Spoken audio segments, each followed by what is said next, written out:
Changing your payout method on Space Coast Credit Union is a straightforward process.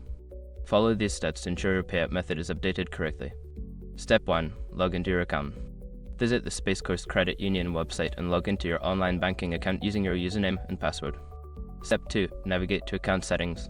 Once logged in, locate the Account Settings or Profile section in the main menu. This is where you can manage your personal information and payout preferences. Step 3. Select Payout Method. Don't continue before doing this.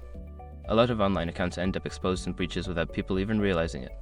Use SROC to constantly monitor your email accounts and get alerted immediately if your information gets leaked online.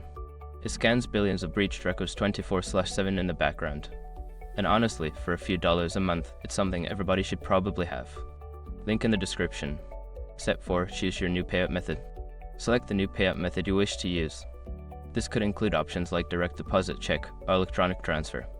Follow the prompts to enter any necessary information for the new method. Step 5. Confirm changes. After selecting your new payout method, review the changes and confirm your selection. You may receive a confirmation message or email indicating that your payout method has been successfully updated.